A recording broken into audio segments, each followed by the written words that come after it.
Welcome to Outrage Overload, a science podcast about outrage and lowering the temperature. This is episode 71. We've all heard it. Facts don't change minds.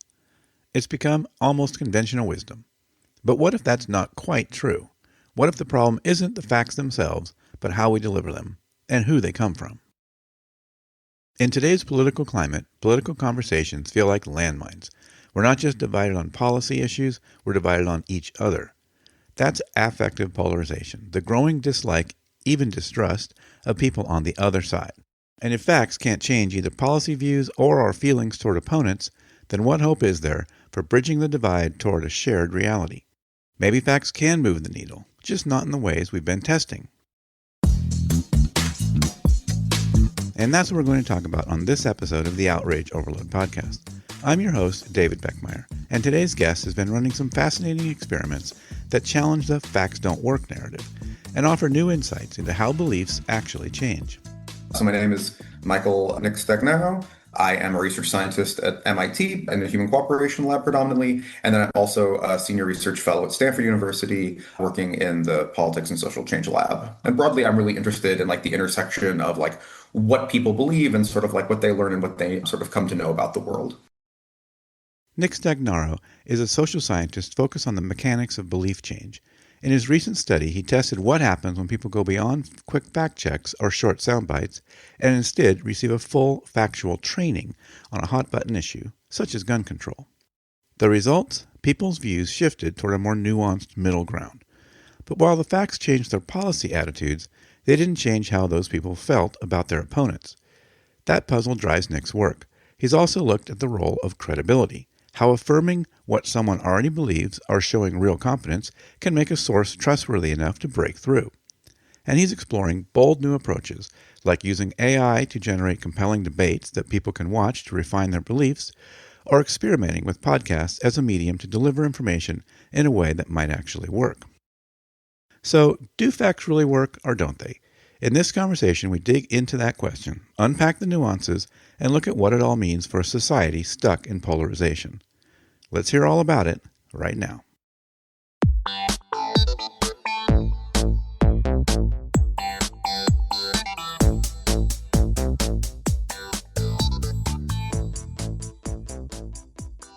Nick Stagnaro, thank you so much for making time for our program. Yeah, wonderful for having me. Thank you. Yeah, so this paper was kind of, we've kind of talked a little bit before we started about how there's so much research in this space talking about how, facts can have be counterproductive, in terms of having dialogue and, things like storytelling and narratives can be more effective at persuasion. So maybe we can just jump off from there. What did your study find and what do you think is different and why do you think it came to these different conclusions? Right. So the quickest takeaway for the study, and we've replicated it with a couple of different topics and done some other things, but particularly for the paper in question, is we basically do a fairly substantive educational intervention where we provide participants with a very large kind of corpus of information. It's not just sort of lists of facts, but actually go through what you might is an online training. In this case, on the topic of gun control in the context of the United States. And then we see how does going through this extensive informational training change people's attitudes on the other side. And we ask about a couple different questions that are just broadly what their position is on the policy. We also ask them questions about what they think about the confidence for the information for their side. They're going to have evidence for their side's position. And then another thing we do at the very end is we also ask them how they would feel about spending time with, there's these classic measures about spending time with, being having a carpool with, having a cup of coffee with, having a close family member, have a relationship with somebody who holds the opposite attitude on gun control. And so what we basically end up finding is that people actually do, into a significant and somewhat meaningful amount, change their attitude with regard to gun control.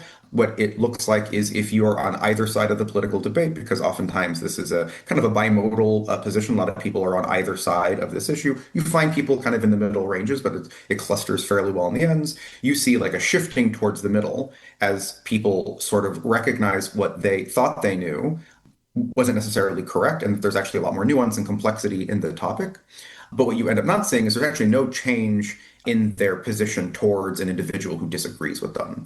And we can talk a little bit about why that might be. But I think it's important, again, like I kind of said before, it's important to kind of like demarcate what we're really doing is showing, kind of how does this sort of information affect belief, not necessarily how it rolls over to their self-concept, their sort of willingness to interact with like cross-partisans, things like that. Hmm. Yeah, well, and we talk about, the sort of issue or attitude polarization and the affective polarization on this program where, this attitude polarization, just for the audience, is more about how people differ on their positions on issues.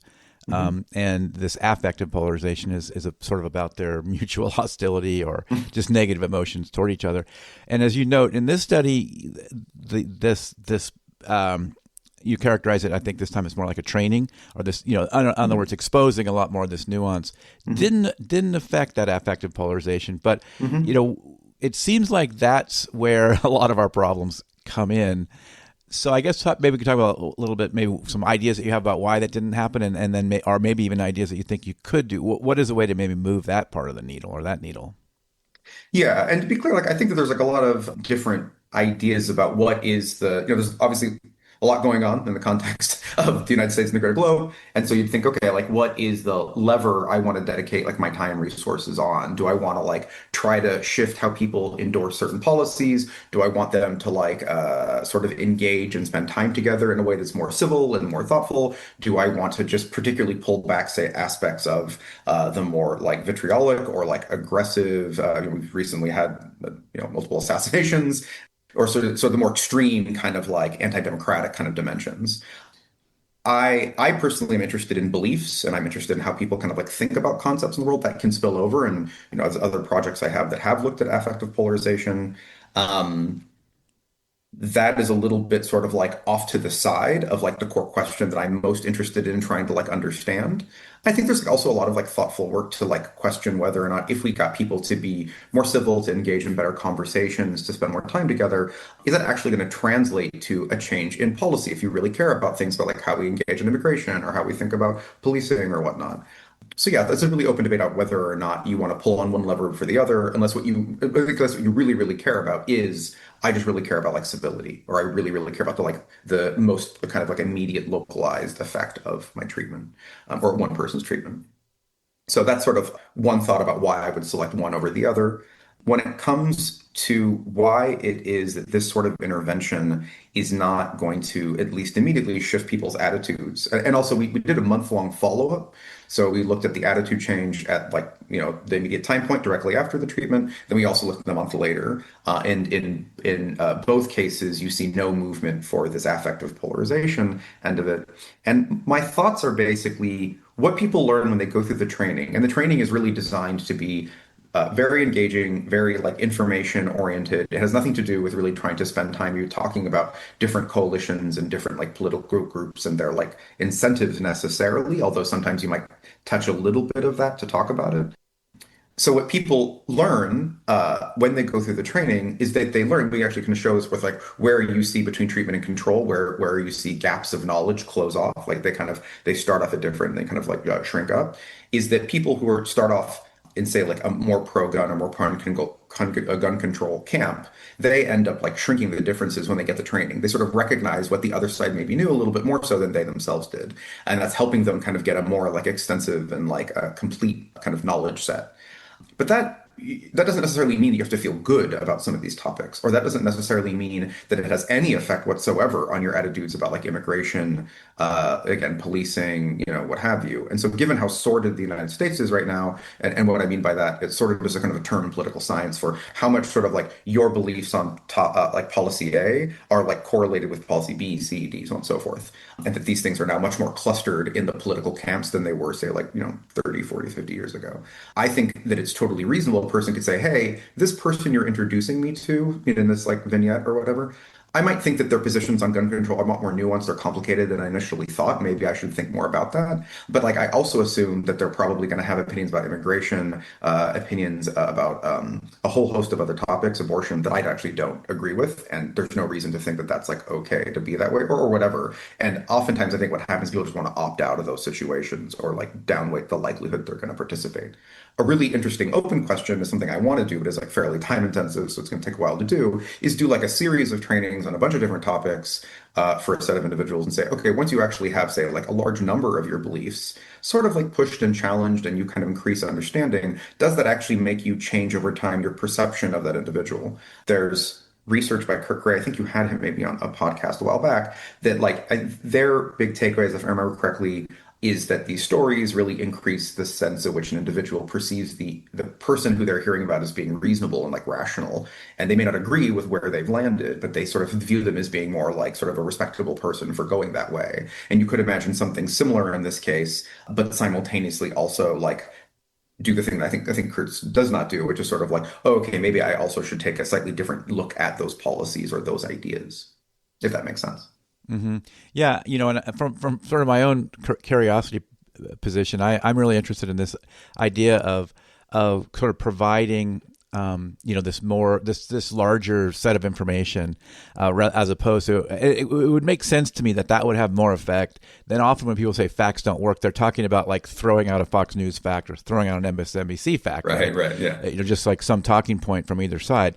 And in this case, it totally makes sense to me that as you would sort of expose that nuance and complexity of things, it would make sense that people would realize because there's so many people with incentives to push us one side or the other with these kind of black and white versions of these more complex things. So if I've landed in one of those sort of more extreme positions, and I think I'm comfortable there because I've had it all figured out, but then when I start learning more about it, it would make sense that I'd move a little bit away from that more extreme position. And I think but for a lot of us, like that's harder to do, right? Because we get caught up in the emotions, we start throwing talking points around. In normal times, you often see a lot of pushback when people are starting to give facts, right? But maybe here, and that's because they're motivated to sort of hold on to the position that they have. And maybe here, the way you were talking about, kind of it's done with video and other interesting ways, or something like that. It was an interesting or compelling sort of way that you gave out this information, and so maybe the motivation changed a little bit. That now I do want to learn a little bit more about this. I mean, do you see something like that? Yeah, so I think that like I definitely couldn't claim there's some so to take a step back, like motivated reasoning, which is sort of like the space that we're talking about right now, and that's the sort of term used in a lot of the academic work. They're sort of broadly like in three camps, so or three sort of areas of focus. So one is sort of like how people engage in like search. So when they're trying to figure out something about the world, they search it to some greater than zero amount. Sometimes that can even be passive, where people they sort of receive content from their community or whatever from their local news source, but they could also go out and kind of like explore. And that's one space where people talk about where do motivations interface with how people come to believe something. Another one is how they evaluate content. So there's information evaluation. And then there's the kind of updating that happens once they've consumed a bunch of information. So those are sort of the 3 points at which people talk about where is this sort of motivation taking place. And when you're kind of highlighting, okay, well, maybe there's something happening when you go through and you sort of accidentally learn that a lot of what you knew about the world is maybe not as like kind of clean or sort of oriented to just one side as you thought, are you going to be more compelled to like, be more exploratory in your sort of like the way you kind of engage with information? And it's a totally open question. It's something that I'm very interested in testing. I've been running several studies that sort of reconfigure aspects of the training such that like people can like select kind of like boxes or types of information they can kind of move forward that have some sort of labeling. So you get a sense of like, are they sort of preferentially going to select content that they think is already going to affirm their position? Or are they going to challenge their position a little bit? And then how much do you already kind of on the front end challenge it enough or they kind of like question it? A thing that we're not talking about that I actually didn't mention about the way that this training works and that is very much involved with like how I think about sort of changing attitudes in general. In the broad like space of motivated reasoning, there has been a sort of strong emphasis on this sort of like local, what is the information? Sort of like, am I motivated to find the information? How do I evaluate this information? What do I do once I hold this information when it comes to changing my like posterior beliefs? And something that hasn't gotten a lot of attention, although definitely people before me have talked about this, is like people associating the source of the information as a kind of way of thinking of like weighting or evaluating this information. And so there's different ways of playing with the source of information. This is something that's really lost from like quite a lot of the existing literature. Again, not all, but quite a lot of it, where people are very rationally going to be skeptical of information. Like if I were to talk to you and be like, oh, I have some a really interesting series of facts for you about abortion, let's say, right? And as I'm talking about this, you can tell that I'm sort of incrementally describing it as being like this, like very sacred, life is very important. We need to be very cautious about making these very consequential choices for like a living being. I'm going to communicate to you as I'm trying to hand you the facts I'm holding. They're going to be valence. I'm going to have a valence where you're going to be like, this person sounds quite a lot like somebody who is like very pro-life, very anti-abortion. And so we have a whole natural suite of cognitive like tools to start protecting us from people who we think are manipulating us or kind of screwing with us. And this is one, there's a sort of self-protective component of this. There's also a coalitional component, right? Sort of like, are you trying to manipulate me, or are you part of this other group that has really different beliefs than me? And there's a whole lot of bells and whistles that turn on. This is sort of what you were saying a little bit earlier, right? Where you're like, oh, like people maybe get really emotional, they get kind of triggered. I'm really interested in not in and even going down one or two layers. I mean, like, what are the emotions that are triggered? Where do they come from? Why are they there? And so one way to try to get around that I think is really interesting. And we do a lot. We've been refining it a lot in these trainings and these other informational interventions I've been putting together, which is like doing a lot of work to affirm what somebody already thinks is true. So let's say that you just like have some position, we'll use gun control because the training is on. You have some position that you think that guns are great, that you think that they are nowhere close to as dangerous as other people in the country keep telling you they are, and that those people don't really know about guns. They don't really come from urban areas, they've never seen a gun, and there's a broad issue where there's people who are very kind of like freaked out and want to take guns away from people. Let's say that could be your position. And now what I want to do is I want to provide to you some factual content about like the way red flag laws work and other types of like gun control measures that don't take the guns away, but are in a broad sense, but are there to try to like increase protection. Laws around like locking up guns, things like that, or like the rate at which young men in inner cities die because of handguns or whatnot. What I can do is I could first off just give you those facts. I could just be like you're saying, I could hand them off to you. What I could do is I could do in the beginning, I could actually try to affirm a lot of what you believe. I could talk about how like effectively assault rifles like do very little to actually like affect death in the United States. And they're actually like a fairly trivial thing relative to all sorts of stuff we already accept, alcohol, swimming pools, things like that are just part of like what it is to be a vulnerable, a human in the world. And I start buying credibility from you. I could also do things like, so that's sort of like a belief I might try to signal that I have, or some facts I could teach you about that you're like, oh wow, this person knows more about this thing than I actually knew. And it's really affirming for me. And I buy credibility from you as a source of the information. Ideally, what I would also do is I would articulate that and really describe it in a lot of complexity to the level that you understand it, but makes it clear I'm also like a really knowledgeable source. So I can talk to you about guns. I can also talk to you a lot about the features of guns and things like that, right? That show that I'm like not a novice on the topic. Then when I get to the point that I want to talk about how certain gun control laws actually really do save lives, I don't sound like, I'm not coming across as this other cultural group of person. I also don't sound totally like naive. I also don't sound biased. And I think that's a lot of the special ways that like people don't always lean into this, but you can actually with informations try to think about I as the source or the first thing on some level you're updating on when you're listening to me. And if I buy credibility from you, you're much more inclined. So we have a whole series of studies we have been working on. One of the ones I've been really excited about is looking at like the way conservative Republicans update on the past series of elections that have happened. And we ran this like fairly involved study and did this huge amount of work to affirm Trump's win in 2016. So again, the sample is only conservative Republicans. And then once we really teach them about how elections work and go through about how they're safe and da da da da, we then walk through and basically, oh, but like also Trump won like legitimately 2016 based on votes cast, votes counted.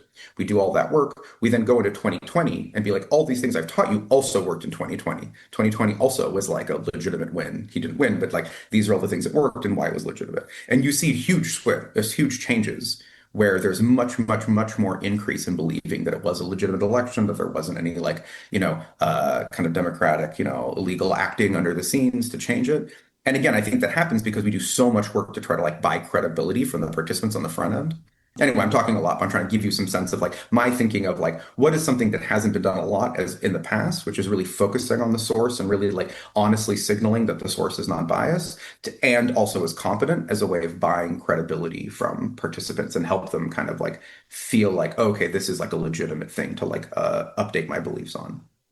Yeah, well, that's what I was really curious about. And so, are you saying that, like, based on some survey or that I fill out that kind of identifies what my position, then I would have a different set of materials than someone else? So for the gun control study, no, everybody gets the same content. It's just ordered differently, a little bit such that like you try to start off where like I'm going to come across a little bit more like sort of like affirming on the first two moves, as where like if you started off as somebody who's very pro gun control, you would just get that, but it would be different oriented, right? It would just be in the mix. Everybody's basically learning the same amount of information. There's some like ordering that you can do that's different in the context of the election integrity one. Just as a proof of concept, we were running into the elections coming up, and it was a huge amount of work to put these things together. It was basically like we're just going to subset on people who are conservative Republicans Yeah. as the group that actually were the most like sort of like having very, very strong resistance, like what the case was in 2020. We actually found in some pre-testing that like Democrats weren't really in the position of like being that much pushing back on 2016, which would have been the sort of the flip version. We still want to do that, but there's just time constraints when you run something like this. Um, and all of it again is 100%. There's a huge amount of work to also make it accurate. It's a huge amount of work to really make sure that like everything that people are learning is just like exactly the kind of like quality information you would get if you went through and did your own like deep dive or you work with some organization that would do this sort of work. Yeah, well, I mean, that's a big piece of this. The challenge that we have now is that people don't trust, Right. things. And yeah, so it would make sense that doing that affirmation first would kind of help with that. But that also means if I'm a media out, let's say I'm a media outlet, and I actually Hmm. do care about the truth, and I want to get that out there. Hmm. It doesn't really work if I don't know who my audience is. I mean, or it's harder to do that, I guess, if I don't know how do I do that validation before I give the data if I'm serving Totally different true. audiences. Totally, totally true. And I think that this is like, you start moving into the space of like application versus sort of like scientific inquiry. There's a whole other suite of things that are very difficult. I mean, you could imagine that like media landscape is so dynamic and changing where there is quite a lot of work to try. I mean, there's two things that are happening. One is you have like sort of tools to better sort of like approximate your audience. Then there's the other thing, which is like you just filter your audience. You just say, we're going to do a lot of work to only get this kind of person because we think this is like a cut of the market that we can dominate and do well on. So I also would think that like it is unfortunate, but I don't know if all media outlets are the most motivated to try to like convey accurate information versus maximize a viewership. So Right. different thing. It was a theoretical in a perfect world. Yeah, yeah, no, it's a very, very fair. I think for like podcasts, it's great. Like the level you guys are at is awesome because I think there is so much more access and so much more engagement with your audience, and this really strong ability to like be more dynamic and responding. I actually think there's a huge amount of space for podcasts to like do some good in the world. Yeah, well, I think so too. I hope we're both right. Yeah, I agree. Yeah. um, yeah, I mean, it does. It also raised a little bit. I don't want to spend a lot of time there, but it also raised a little bit. I was thinking about, well, you seems like you could also use that mechanism to sort of manipulate, and to some degree, I think media outlets do that, right? Because they sort Right. of send all their signaling language in these articles to make sure they use the right language that people are used to hearing, that sort of Hmm. shows they're part of the tribe and all that. Then they can sort of say whatever, and people will sort of believe it, right? Yeah, I mean, it's totally true. And I sort of mentioned two mechanisms. So one is like that I as a source am like credible from like I'm like knowledgeable about a thing, and also that I am sort of non-biased. Those are the two dimensions that I have been like focusing on a lot. And also I'd say the other like really like thoughtful people in like the extended lab I'm a part of and other places too. It's like definitely don't want to like claim that I'm the only person who thought that, which would be totally wrong. But I think that what is really common for news sources to do, as I understand it, so Breitbart, I think there's like some coverage on this where what they'll do is basically put out like a lot of just like straightforward, accurate information about the world that's fairly benign. They'll just talk about some event that happened here, or some, they'll just kind of walk down. These are all sort of like easy to fact check, real things. But then they'll slip in within that some additional content that they're trying to move, where they're trying to do some agenda setting and really want to talk about some other thing. And by virtue of putting out, let's say, I don't remember the percentage, let's say you put out 50% of content that is just straightforwardly accurate, it makes it a lot easier to then feed in these other content than if you were like some tabloid son or whatever that you see on like, the old papers by like a checkout counter where it's all just insane, but it's like interesting and like kind of bizarre. I think the process of really trying to signal that you are like peddling an accurate content so that you can slip other things in is a a long-standing strategy. And I guess I would say that everything is, right. And an interesting thing about factual information that I do think is actually critically different than, say, like stories or different types of like frames you see in like political ads and whatnot is at some level, if you work out, the factual content is one of the few things that you could ideally go through and say, in a debate forum, in a back and forth exchange where there's some amount of fact checking. So obviously it's already a very constrained claim, which I fully would own. There is sort of like this like sort of dominance of truth because at some point as you go to escalate and you guys go back and forth and people are debating certain things, there is some state at which something can be like identified as like a thing that happened or not. It's very hard, doesn't work with everything. And I wouldn't say that getting into like a back and forth debate like that with an interlocutor is going to be successful. I think there's a whole other thing I'm trying to do, which is sort of like show up as being non-biased and just like informative and helpful and interested that I think is much more useful. But I do think, yeah, that news agencies are like interested, and other outlets are interested in trying to find ways of using factual information as a cloak for other content, or sometimes as a thing they're trying to champion. And that's a hard. You guys are in a harder world than I am. Yeah. So you've talked about a lot of some of the other work that you're doing and some directions you want to go in. So you tell us a little bit about that, like what's next and what's something you're really looking at right now. So something I'm actually really, really excited about that I've been working on is like stuff in the context of debates, but not debates as two people interact, like the participant and some other individual, but debates as a form of like entertainment and engagement. So like in line with this idea of like, well, if factual content could potentially change minds, if you can like actually like somehow help people understand the source of information as being unbiased and informative and so on and so forth. A framework that can also work in is where you basically sit down. I really love like consuming like online debate. And in a world where you think everybody's sort of like a reasonably good actor and they're sort of pretty well informed, it's a great vehicle to try to help people learn something. Me and some colleagues have been working on basically finding a way, using a mixture of AI and online archives and whatnot, a way of generating fairly involved, robust debates that have a lot of these features for people to consume as a way of treating that as the intervention. You consume like this debate. Debates are also kind of like engaging and entertaining. I think also when it's a debate of something you really care about, there is more buy-in you might have. I think people have this perception that debates also will help get to some truth. I think historically that has been the way it is perceived. I think over time it gets shifted. Definitely political debates, I don't think people have that idea anymore. But like maybe a debate between like two scholars or something, people can be curious about it. There's plenty of debates in the online podcast space where like people who are well known for something debate somebody else with a different opinion and people pile on and want to watch that. So I'm really interested in figuring out ways of streamlining and standardizing something that actually is going to be really useful for people as an intervention that is also something that people opt into, they're excited about, they're interested in consuming. What do you think that might look like in practice?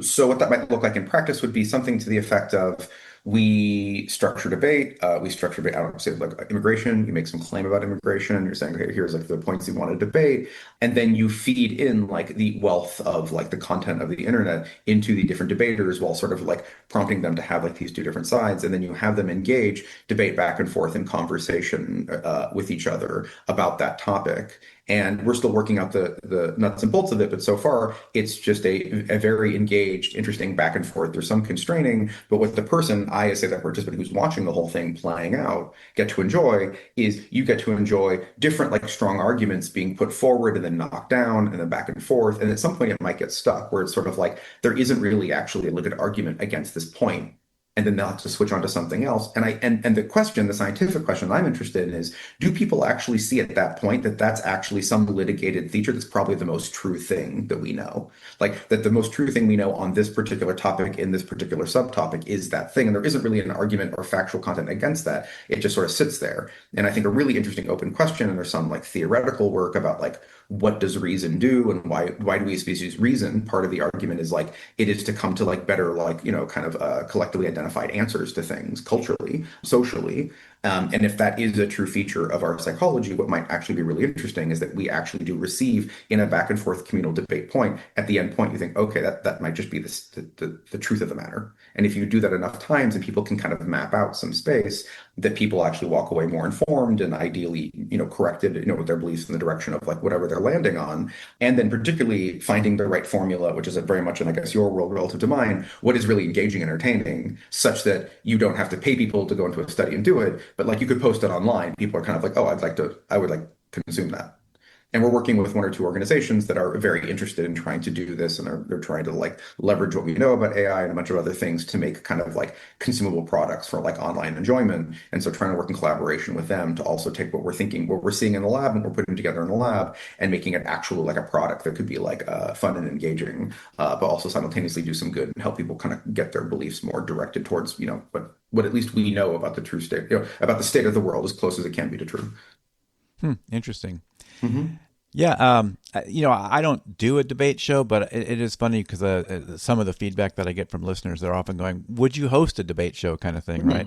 Mm-hmm. So it's interesting. So I don't know. I've thought about it, and I haven't really put one together yet, but it's interesting because there's definitely interest in it. There's definitely interest in that. So I don't know if you ever want to try an experiment. I'd be thrilled. I'd be thrilled. When we get the paper finished, I'll pass it to you. It'd be fun to talk about doing something. 'Cause I actually think it would be. I think also podcasts are a very unique space because people who become popular have their own viewership, and their viewership tends to be somewhat, not perfectly, but sort of like moved in the direction of like what their main shtick is. And so if you can have two people who really have different ideas on like taxes or on how we think about policing or something like that, come together and debate. And that wouldn't be the same thing as the AI debate, but be a debate process where you can bring people together and actually go through it. I think I won't get into it too much when we talk about it offline. I think there's a really tight way to do it where it's different than what people do now, but actually would be very, very successful to get people in the viewership to like really buy in and say, okay, fine, we might actually agree now, like on some state of things. And there'd be some interesting disagreements as well. But I would love to do that, and I think it would be very interesting. And I think that it's a forum to both be extremely entertaining for people who care about the topic, and also ideally like help people have more accurate beliefs. Mm-hmm. Yeah, sounds great. Well, Nick Stagnaro, thank you so much for coming on the show. Yeah, thank you so much. This was fun. Yeah, I really enjoyed speaking with you.